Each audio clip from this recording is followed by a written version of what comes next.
Hello, everyone. This is Michael from the Audible Local Ledger in Mashpee, Massachusetts, on Thursday, 9/25/2025, reading to you articles from the Nantucket Current.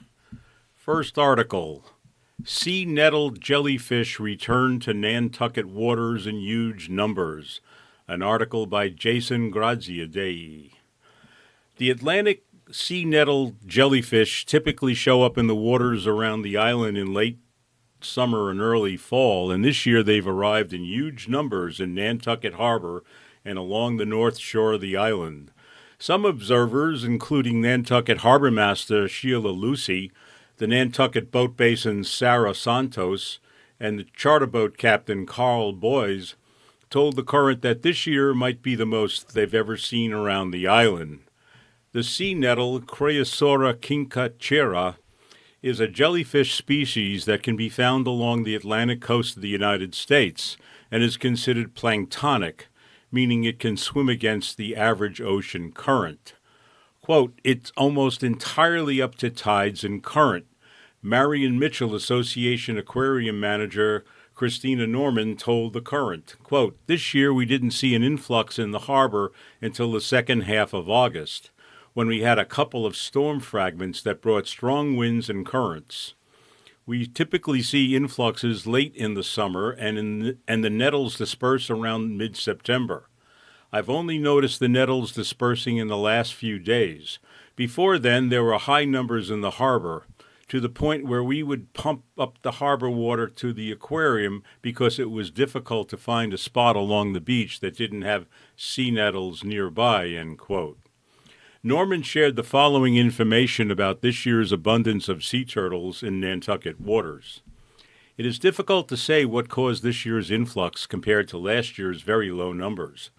Favorable currents and nutrient loads can help jellyfish populations thrive, but all it takes is a stray current to keep them away from the island, so I wouldn't go as far as to blame the increased jellies on a specific source like nutrient flow into the harbor. Sea nettles do sting. When they wash up on the beach, their tentacles may clump together, making them difficult to see. I've noticed many people this year mistaking them for moon jellies when they look like they don't have tentacles. Never touch a jellyfish on the beach unless you are certain what you're getting into. If for whatever reason you want to remove a jellyfish from where it is on the beach, I recommend a shovel. Atlantic sea nettles reproduce in the summer. They reproduce both sexually and asexually. The swimming form of the jellyfish, the medusa, reproduces sexually with eggs carried by females fertilized by sperm released by males. Their polyps are released and settle down in the water on things like shells, where they asexually make, quote, copies of themselves, and eventually detach from where they were settled down to change into the swimming medusa stage. End of article. Next article. Planning Board advances alternative short-term rental proposal despite concerns. An article by John Carl McGrady. The Planning Board voted unanimously on Wednesday to advance a short-term rental article sponsored by Chair David Iverson to the November 4th special town meeting, but did not take a vote on whether to endorse the proposal. The board is expected to vote on whether to endorse the article at a public hearing on October 9th, when they will also review local charter boat captain Brian Borgeson's proposal to fully legalize short-term rentals, STRs, by right across the island. After Wednesday's meeting, it seems likely the planning board will be split on which article, if any, to endorse, though a majority of the board's members indicated their support for Iverson's proposal. There was consensus on Wednesday that, if nothing else, voters should have a choice between multiple articles on the floor of the special town meeting, scheduled as a result of a petition filed by Borgeson that requires a town meeting to be held within 45 days. Quote, "What's best for the community is that they have options," Iverson said. Quote, "Yes, the timeline hasn't been perfect, but I think we would do a disservice as a board to the community that elected us if we don't offer this on the warrant and offer the community an option, end quote. The planning board was racing against the clock Wednesday with a final vote coming at 12:52 p.m., only 8 minutes before the 1 p.m. deadline, to file a required legal advertisement announcing the October 9th public hearing. Iverson's proposal, billed as a razor-thin compromise, would limit the number of days a building can be used as a short-term rental, 49 days between June 15th and August 31st, and no more than 70 days in any calendar year. And it would cap the number of changes of occupancy permitted during the peak summer season at 7. Hosted stays in which an STR operator lives in the building they are renting or another building on the same lot would be exempt. The planning board is split on whether to endorse the article. Quote, I strongly agree with it, said planning board member John Kinchner, involved with multiple past efforts to craft a compromise article. Quote, what you and select board member Tom Dixon have here hits most, if not all, of the boxes. This does feel different and better, and I really hope we can support it, end quote. But not every member of the planning board sided with him. Quote, I think this is going to have a major impact on a lot of small local businesses, planning board member Joe Topham said. Quote, I don't think we should be recommending it because I don't think all the numbers are here. I think it's being really rushed. Planning board vice chair Nat Lowell echoed his sentiments. Quote, we're trying, in my opinion, to put 50 to 60 years of change back in the bottle and start over. I think that's wrong. I think that's impossible. I think it's unenforceable. That's the only word that keeps coming to my head, end quote. He said, quote, it's not right to try to go that far in one article when we have not yet legalized the whole process of renting, end quote. Iverson argued that while the proposal may not be ideal, it emerged from months of negotiations between stakeholders with a wide variety of opinions on how to regulate STRs, and might be the only way to secure the necessary two-thirds vote to pass a zoning bylaw amendment. Quote, I want to make it really clear that this consensus really lies on a knife's edge. Any movement to either broaden the restrictions or reduce the restrictions will result in losing support from one side or the other, end quote, he said. Quote, we have rammed full codification down the public's throat for almost 6 years now, and it's failed every single time. We are elected officials. We need to listen to the community, and if the community has rejected full codification that many times, we need to offer them a better option, end quote. Hillary Hedges Rayport, the final member of the planning board, suggested that she would vote to endorse Iverson's article. Quote, I absolutely support this framework, she said. We have to support what's best for the overall community. We have to get the support from both sides, end quote. That could mean the planning board is headed for a 3-2 vote in favor of Iverson's article if no one changes their position between now and October 9th. Borgeson's competing proposal is similar to Article 66 from last year's annual town meeting, which was the latest in a series of failed attempts to codify STRs as an allowed use by right in all zoning districts except the commercial industrial district. While Article 66 garnered the majority of the vote, it did not gain the two-thirds support required to pass most zoning bylaw amendments. That article sponsor, psychologist Carolyn Baltzar, was also involved in drafting the new article. In addition to codifying STRs, the latest article would also protect long-term rentals, which currently face no immediate legal threat, and define a, quote, principal use of a dwelling to include short-term rentals. Quote, we need to codify long-term and short-term rentals because in our town code there is no language for rentals.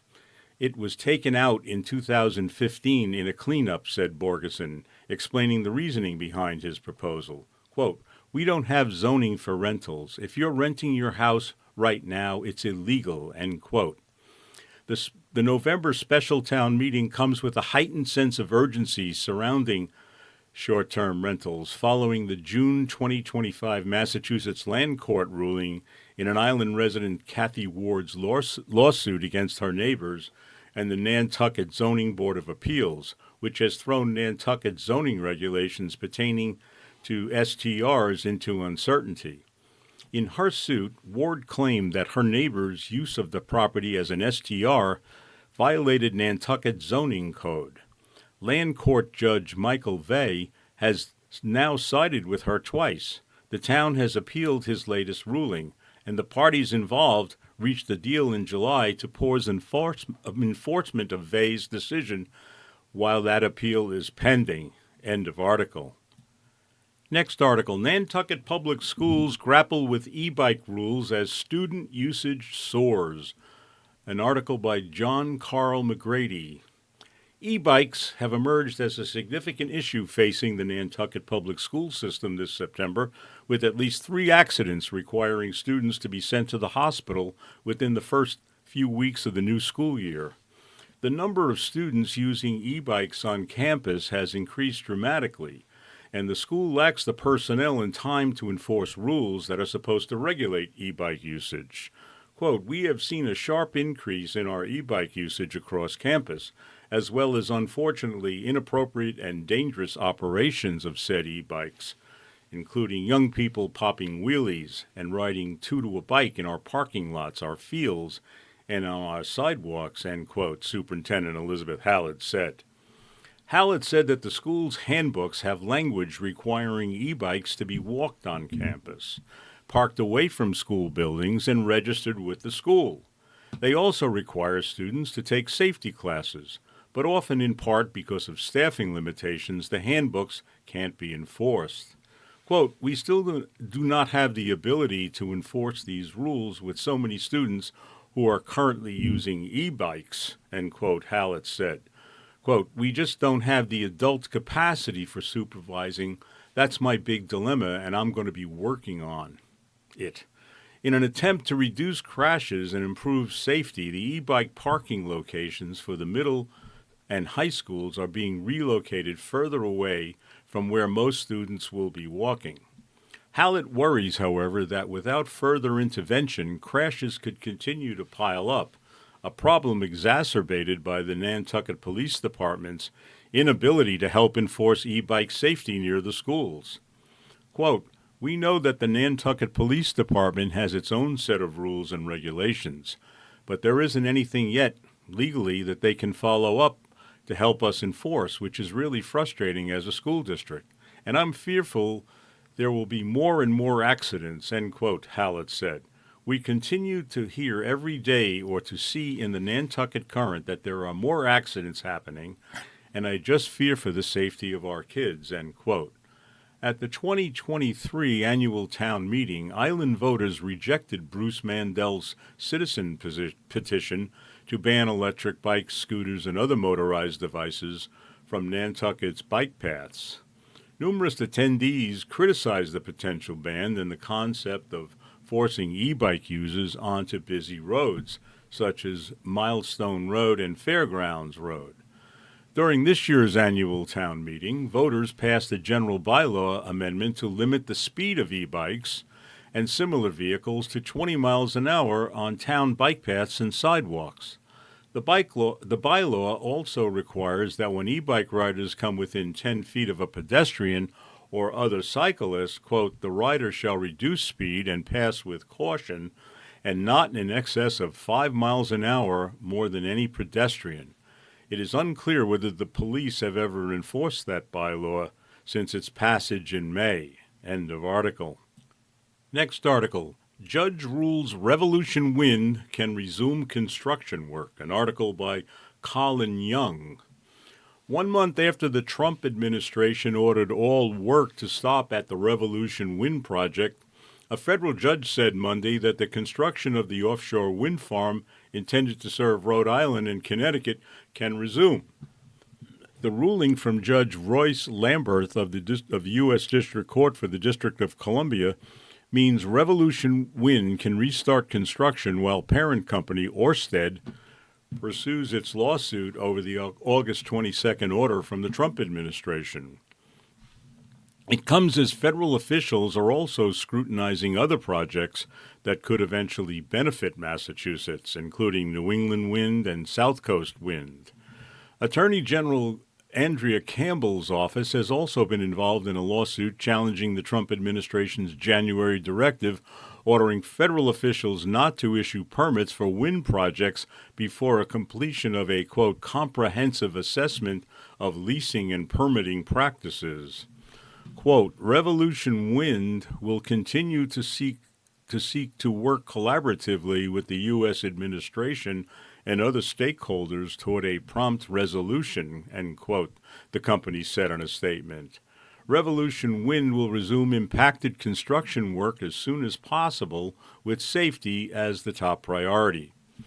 The Bureau of Ocean Energy Management halted work at Revolution Wind, which is about to 80% complete. They did this last month over concerns related to the protection of national security interests. In late August, Interior Secretary Doug Burgum detailed some of those concerns in an interview on CNN's The Source with Caitlin Collins podcast. Quote, there are concerns about radar relative to undersea, and it doesn't have to be a large Russian sub, but undersea drones, the new technology, Burgum said. He added, quote, people with bad ulterior motives to the United States would launch a swarm of drone attacks through a wind farm. The radar gets very distorted around detecting if you're trying to have, detect and avoid if you got drones coming. The Connecticut Mirror reported Monday that Lambert said that during a Monday hearing that the Trump administration had provided no new information to justify its stop work order and called it, quote, the height of arbitrary and capacious action, end of article. Next article, Nantucket Public Schools unveil revised plan for new athletic complex with natural grass fields, an article by John Carl McGrady. The Nantucket Public School Administration unveiled a new plan to renovate its athletic complexes during Monday's school committee meeting, presenting a proposal that calls for an asphalt track, new buildings, and a PFAS-free natural grass playing field. Preliminary estimates suggest that the project will cost around $15 to $18 million and take at least 2 years to finish. The school administration and the school committee both believe that the investment is necessary to upgrade the school's aging athletic facilities. Quote, we're at a point where we don't really have a choice. We've got to move forward with this project, end quote, Superintendent Elizabeth Hallett said. Quote, the field condition that we currently have is acceptable, but not nearly what we really want it to be for the safety of our players and the needs of student athletes. So my hope is that we can move quickly on this, end quote. Members of the school committee echoed her comments. Quote, I quite like this, school committee member Vince Murphy said. Quote, I appreciate change is difficult and people want to have multi-use surfaces, but looking at it all in this context, I like this, end quote. 3 years ago, the Nantucket Public Schools floated a $17.5 million proposal to install 2 artificial turf fields as part of the larger campus-wide facilities improvement project, but backed down after facing intense opposition from local groups concerned about the impacts of the so-called forever chemicals known as PFAS, which have been tied to cancer and other health problems. This new project, which involves replacing the existing football field, calls for natural grass rather than turf, which contains PFAS used in the manufacturing processes. The new athletic complex will also feature bathrooms, improved ADA compliance, a new booster and concessions building, lighting that complies with dark sky regulations, and new bleachers.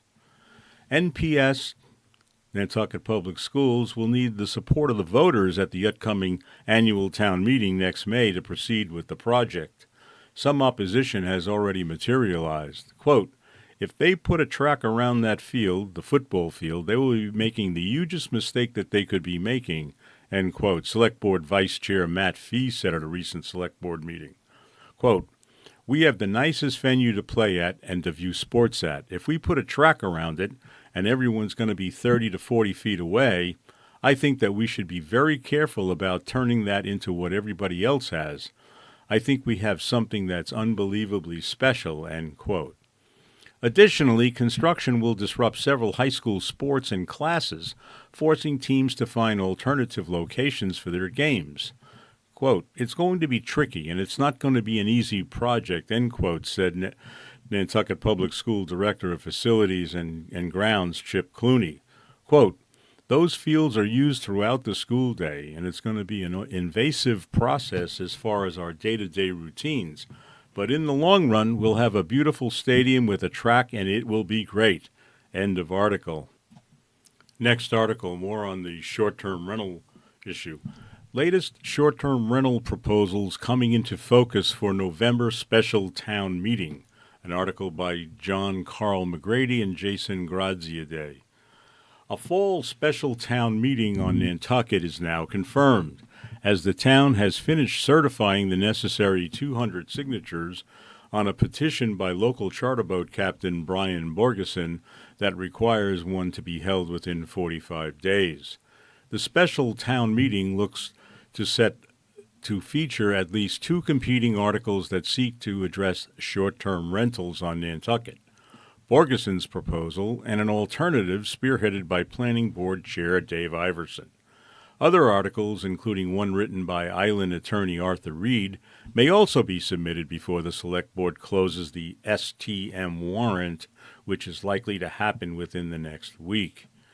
Borgeson's proposal is similar to Article 66 from last year's annual town meeting, which was the latest in a series of failed attempts to codify short-term rentals as an allowed use by right in all zoning districts except the commercial and industrial district.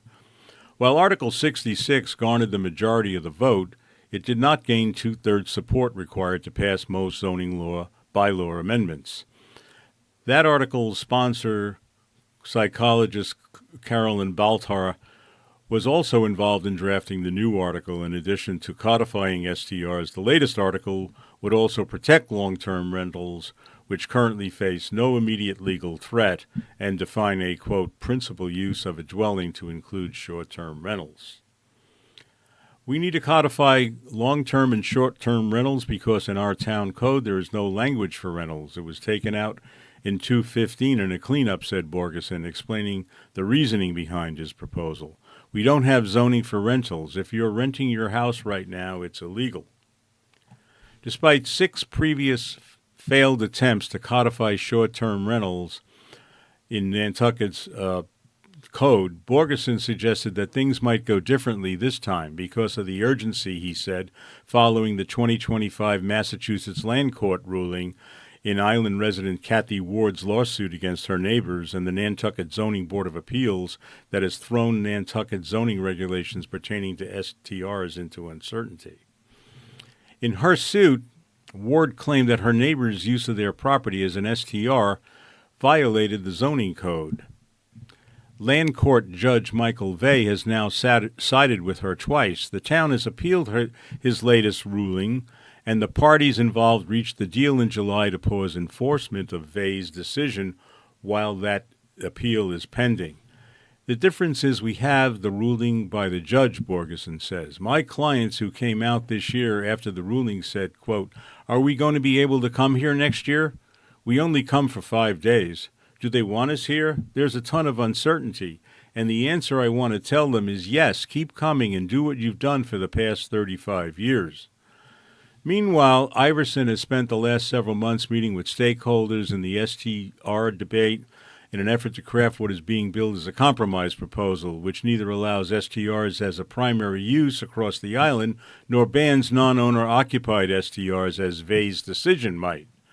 Several members of both the Planning Board and the Select Board have suggested that they will endorse Iverson's article in an effort to present the voters with a unified front on the floor of the special town meeting. But other attempts at compromise articles, even with the overwhelming support of the island's elected and appointed leaders, have failed at the past town meetings. The article will be discussed at a special town meeting of the Planning Board this Wednesday. The details of Iverson's proposal are not set yet and may shift as he seeks the backing of local regulatory bodies.